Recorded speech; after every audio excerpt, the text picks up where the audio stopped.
So Sea Harvest was established over 50 years ago. That's the first important point to note. Our existence in the communities in which we operate in. And as a result, there have been many requests from communities with respect to donations and sponsorships and so forth.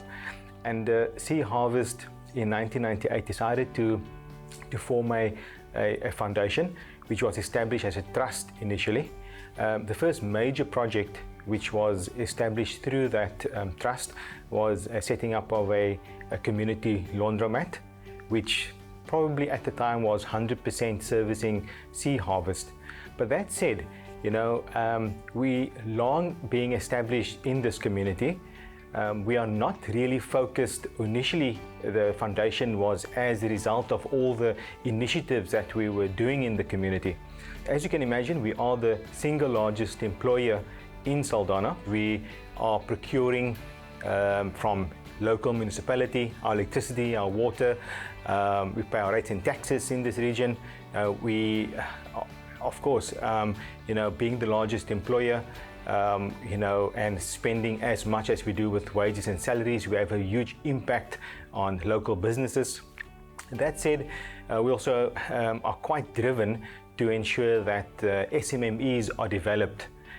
So as part of our economic development within the region, we focus quite a lot on mentoring small businesses.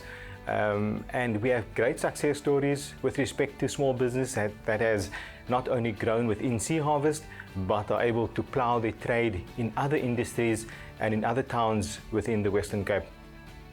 So Sea Harvest has been an anchor with respect to economic development, but social responsibility and community involvement has to be part of our DNA.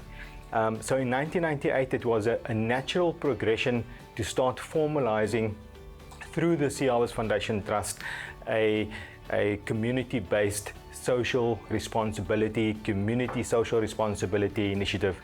And as a result, that is where we are today, with all the fantastic work which has been done over the past number of years. So through the foundation, success stories such as more than 140 bursaries just in the short space of time, about 4 years that I can look back at and reflect. We're quite large in supporting community development, such as small businesses. We sponsor sporting initiatives. We want to get these children off from the streets. So, what do? You ensure that they are kept busy after hours, after school.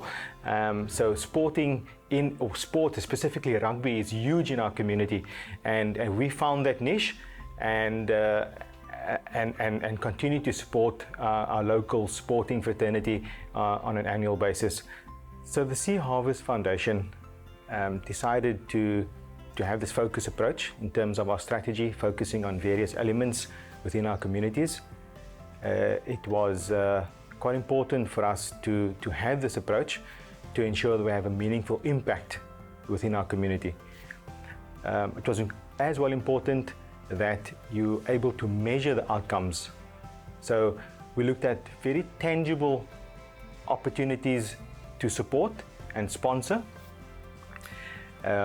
We established a school as an example, which was quite important for us, so that can serve our immediate community but also our employees.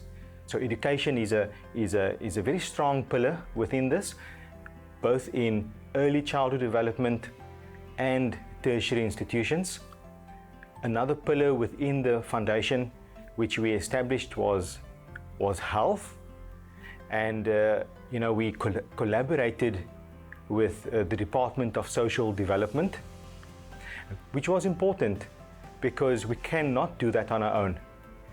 And as a result of forming this partnership with the Department of Social Development, we were offered to have a social worker on our site on a weekly basis, twice a week.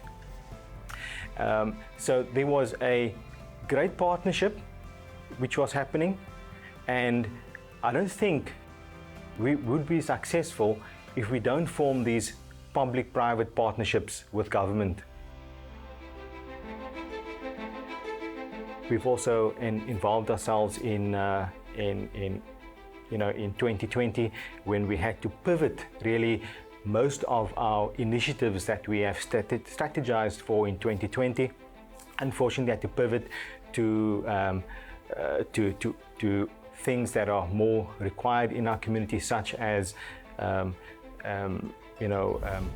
COVID distress initiatives, where we sponsored over 11,000 food parcels to a number of communities in the regions that we operate in. Within these elements which we focus our strategy, it includes health development. So as an example, we sponsor the local Department of Social Development office. We ensure that we have a collaboration with them. So they serve the community, but they also assist us with social welfare to our employees. And it's quite important that as a business we collaborate with stakeholders, but more importantly we form public-private partnerships, so that we're enhancing the public and we're enhancing our business as well.